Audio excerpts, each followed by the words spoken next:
Welcome to Practical Access. I'm Lisa Dieker. And I'm Rebecca Hines. And Lisa, the fun of this episode is that we're focusing on a mom, and sometimes moms just need to be heard. Who do we have today? Well, this is a definite friend for a long time, which we always laughed at. Most of our podcast guests are friends, but this is a friend who really has had a vision for her child with unique abilities. And we'll let her tell you about that. And her name is Kathleen Williams, and about her son moving out, which I think is something that we all like to hear. So welcome, Kathleen. We're excited you're with us today. Thanks for having me. Well, thanks. Well, could you give us just a little bit of start of maybe a little bit about your wonderful son and a little background about him as we talk about his journey of growing up and moving out? Well, my son is CJ. He's getting ready to turn 27, if you can believe that. And he's been diagnosed with autism and ADHD. And he's the most social autistic person you will ever meet, which you can attest to. Yes. And he has recently moved out. He moved out 2 weeks exactly before the shutdown of COVID. And he moved into a group home. There's a total of 6 young men who live in this home, and he's just been thriving. So can you tell us when CJ was, I think I met you when he was about 8, probably. It makes me seem old, but when he was 8, what set the trajectory, do you think, to get CJ where he is today? What was that pathway? And maybe, at the time you didn't even know you were doing them, but what are some of those things when he was young that you think led you to where you are today? And for those listeners who don't know CJ, he is not only the most social kid, but he also has some complex needs. It wasn't an easy pathway for Kathleen. So I would love to celebrate what you did early on to kind of move him in this direction. Well, we did, all the therapies, lots of occupational therapy, lots of sensory things. He had lots of sensory issues. He still does. But we managed through the therapies he's able to get a haircut now. He's able to have his teeth brushed now. He's still not able to get a dental cleaning without anesthesia, but he's able to eat all sorts of foods that, before he just couldn't stand to eat. And it wasn't that he didn't like the taste of them, it's that he didn't like the texture of them. We did lots and lots of behavioral therapy. We did switch to some higher level medications to really make a difference in his life, to really stabilize him, so there wasn't so many ups and downs throughout the day. The school played a big part. We had some really great teachers in the schools, and they just made all the difference in the world for us. Kathleen, you and I have talked so many times over the years about living opportunities and independent living for our kids. And people hear sometimes the term group home, and it doesn't feel fun, and our topic is summer fun. But Lisa and I know you well enough to know that whatever situation you have crafted or found for your son, it's a group home, but I'm sure that for him, there's got to be fun there, or you wouldn't have him there. So can you tell us a little bit about kind of that experience of finding a place where you felt like your son was living independently rather than being just cared for? Yes, he lives in a home in a regular neighborhood, a neighborhood like you and I would live in. It's literally 5 minutes from my house. And it's just a regular house. There's 6 guys that live there. They do have someone there 24/7, so they're not alone. But you would think he was living in a frat house, not, people think group home and they think, oh, poor thing, it's so sad, it's a terrible situation. It's not. The house is cleaner than my house to begin with. And it's just a bunch of guys having a great time. They go bowling once a week. They go to dances at least once a month. They've been going to pool parties. If there's an activity, they try and sign them up for it. They spend their days at a day program that they all troop up to in this van. They transport them, and they just have a grand old time. Yeah, I love that. And I know that was always, the vision that we wanted for our family members. How did you make sure you were finding a place like this for him? Is it that the staff, that worked there, you already knew this was a kind of place he was going to have available, or did you hand pick people to work there? Can you give us just an idea of how do we create that? How do we make sure our loved ones have these opportunities? We were extra blessed because the place where he goes for his day program had the opportunity to start a group home. And so I already knew the people that were involved, I already knew the people that were running it. We have similar goals and values and things that we want for, in my case, CJ, but in their case, all the young men who live in the house. So I knew going in who was going to be taking care of things. And so I had the advantage of having a relationship with them prior to them setting up the home. So that's a big advantage. There are some really great group home settings all over Orlando, and it's just a matter of finding the right one that fits your needs. Some of them handle more behaviors, some of them are more independent. At CJ's, they're very independent. They'll most of the time they only have one person working, and they help them cook and they help them clean and they help them do their laundry, but they all have chores. They have assignments. Somebody does the dishes, somebody sweeps the floor, somebody takes out the trash. They do their own laundry with help, but they do a lot of things for themselves, and that makes them feel more independent too. And I just want to ask, because I think our listeners will enjoy. And what happens when you try to bring him for a visit back to your house? Well, it depends on what we're doing. If he's just coming back for a short period of time, he's just agitated, but he tolerates us. He does get on my TV and go to my DVR settings and set recordings for every WWE event that's coming up in the next week. So I get recordings on my DVR after he's been here of SummerSlam and Monday Night Raw.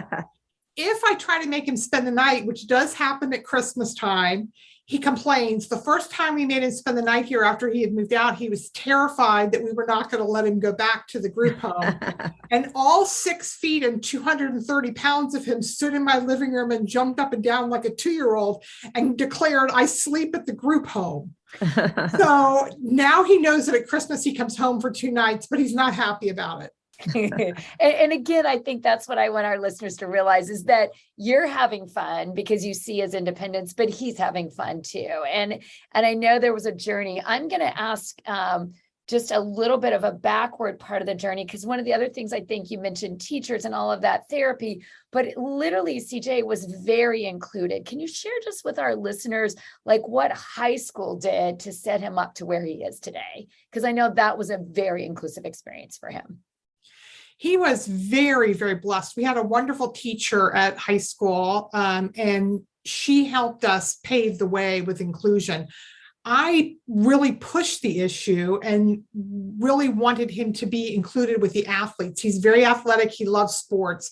So in our case, it was the athletes, but he got to help with the baseball team. He would go to practice. He would help around the field. He would help pick up balls. Mostly he stood around and just cheered people on and trash talked.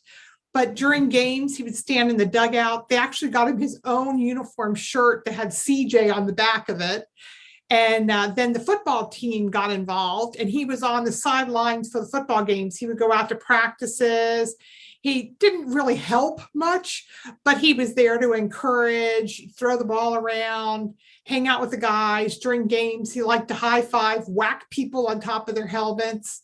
And then at one point, they actually even put him into a game and let him play in one game. And it was all over the news, and it was a big event. And he still talks about it to this day. And I think to do that, they had to change like the state law for eligibility and all kinds of things. They got him in. That was one of the reasons he had to play by a certain date.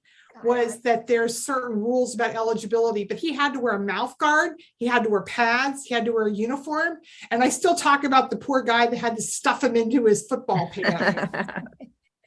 But I think, your expectation for him all along is every opportunity, no matter his needs, you would find a way, if he wanted to do it, to celebrate it. And I think that's not only fun, but fun for our listeners. So one avenue I think that wasn't that fun, but I wanted to just follow up, was kind of how that funding structure. I know you and I talked a few times, but how are you able to support him in that group home setting, and any advice for finding those pathways for funding? And remember, our listeners are around the globe, so I know there's some pathways in Florida, but it's different in every state. But what were some creative things you were able to do to kind of get him to that situation to cover rent and all of those things that were needed? He does get Social Security, which people with disabilities are eligible for when they turn 18. There's some people who get it earlier due to financial need, but you don't have to prove financial need when they're 18. You do have to prove that they have a permanent disability, and you have to go through a process at the Social Security office. We also get what's called Med Waiver, Medicaid waiver, and that pays for his services. That pays for his day program. That pays for his services at the home. It doesn't pay his rent. His Social Security pays for his rent, but it pays for the services that he gets, transportation, and it covers all of those expenses. That is something that is different in every state. In Florida, there is an enormous waiting list for people trying to get services. So you just have to go through your state. It's through the Agency for Persons with Disability. And it just depends, like I said, on the state, what their rules are and how you get the services there. And, Kathleen, you and I, as, proponents of inclusion, and you just really well explained how the school helped set CJ up for this success later. And he's now living in a group home. But, I think as an adult, inclusion becomes having the confidence to be a part of the general community, which CJ certainly does. And our listeners don't know this, but, when we say CJ, CJ is a big man, and he has been a big man for a long time. So we're not talking about a docile little wallflower kind of guy. So the fact that he has this opportunity, and it's amazing to have watched how he got there. But if I'm a parent or a teacher who's working with a parent, what would you say is step one from a practical level? Let's say I do have my financing in order, I'm getting to Social Security, but I'm really looking for a situation like CJ has.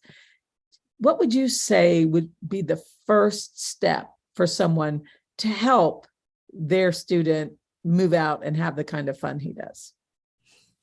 The first step, if you're trying to move out and you have your funding, is to talk to your support coordinator.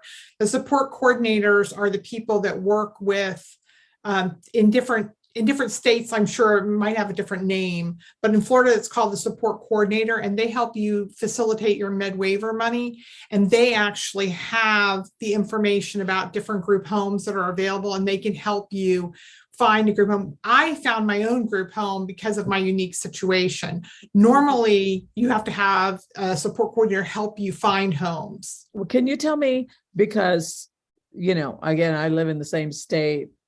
None of this is easy to navigate. Let's say I don't know who my support coordinator is. Let's say I can't get access, or I don't have med waiver because I've been on the waiting list so long. What did you personally do? What was your first step? What beyond the governmental part? What as a parent, what was your first step? There's just lots of networking among the parents. That's really how you get information, is from other parents.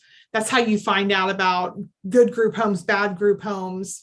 That's how you get the most of your information. Like I said, we had the funding, and if you do have funding, then you do have a support coordinator. If you are on the wait list, you can contact, in Florida, if you're on the wait list, you can contact the Agency for Persons with Disability, and they will help you, because if you're in crisis, sometimes you can get services that you couldn't get before, and that's a way to get off the wait list too. So it just depends on your situation. When you get to the point that you want or you need for your special needs child or adult to move out of the home, then they usually can help you. And So finding a support network also. I do think that's key, is finding a parent group locally so you can start exploring this is a great tip. Well, so as we wrap up, my last question in 10 seconds or less, what's the most fun you've had since CJ has moved out? We have gone on several cruises and vacations, and he has not come, which makes him as happy as it makes us. He hates being dragged places and would hate a cruise ship as much as I love one. So that's been just being able to not worry about when are his meds due, what time do we need to be home, what time does this caretaker have to leave, is the caretaker going to show up? Just having that freedom has meant so much to all of us. And it's meant so much to him because he doesn't have to deal with us. And sometimes it was him having to deal with us more than us having to deal with him. That's a great final thought. Well, thank you, Kathleen, for not only sharing your personal story, but your advice to other parents, which is so important. So please, if you have questions, send us a question on our Facebook page at Practical Access, or send us a tweet at Access Practical. Thank you again, Kathleen, and tell CJ thank you for letting us share his story too. I will. Thanks. Tell him I said hi. I will. Thanks so much. Thank you.